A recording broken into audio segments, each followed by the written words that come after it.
जी अस्सलाम वालेकुम नाज़रीन, उम्मीद है कि आप सब ठीक होंगे, खैरियत से होंगे।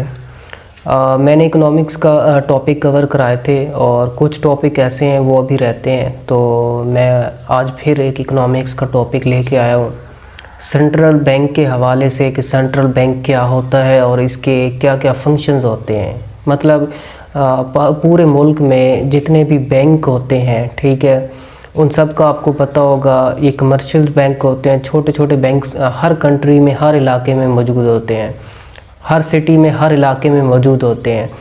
तो इसी तरह पूरे मुल्क का एक बड़ा बैंक होता है जिसे सेंट्रल बैंक कहते हैं, और इसके नीचे सारे कमर्शियल बैंक होते हैं। ये सब उस सेंट्रल बैंक की हिदायत के ऊपर काम करते हैं और फिर चलते हैं।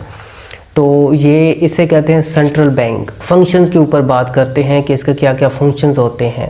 इस सेंट्रल बैंक का सबसे जो बड़ा काम होता है वो मॉनेटरी पॉलिसी को बनाता है और इंटरेस्ट रेट को ये कंट्रोल करता है, मैनेज करता है।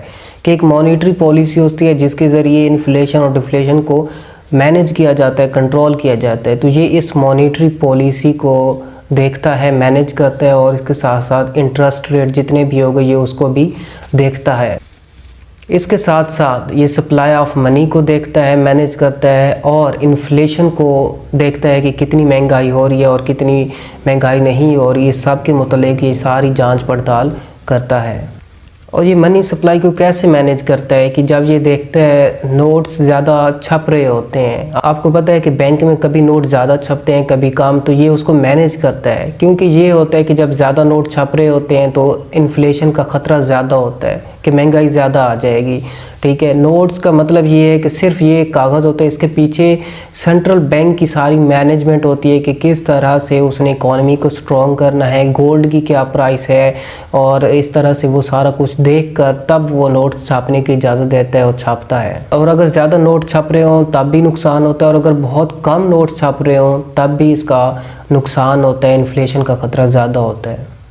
और इसका सबसे बड़ा काम एक और ये होता है कि जब लोगों के पास पैसा ज़्यादा होता है, जब मार्केट में पैसा ज़्यादा सर्कल कर रहा होता है, सर्कुलेट कर रहा होता है, तो ये क्या करता है कि अपने सिक्योरिटीज़ के ऊपर जो इंटरेस्ट रेट होता है ये उसको बढ़ा देता है।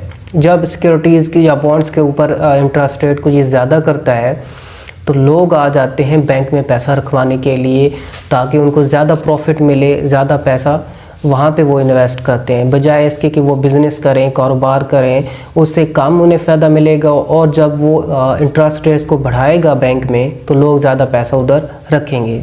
ये काम ये इसलिए करता है ताकि लोगों के पास पैसा कम हो, इन्फ्लेशन ज़्यादा ना आए।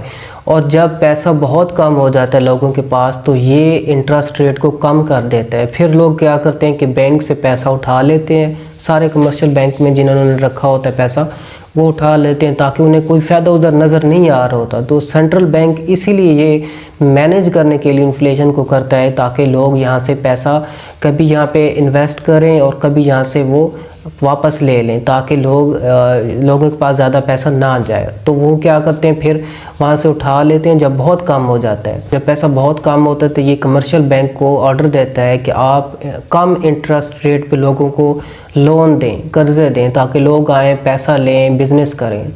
तो फिर कमर्शियल बैंक जो होते हैं वो लोन देना शुरू कर देते हैं बहुत कम रेट पे। तो वो क्या होता है, उससे फिर बिज़नेस बढ़ता है, फिर लोगों की आमदनी ज़्यादा होती है। इस तरह से ये इसको मैनेज करता है।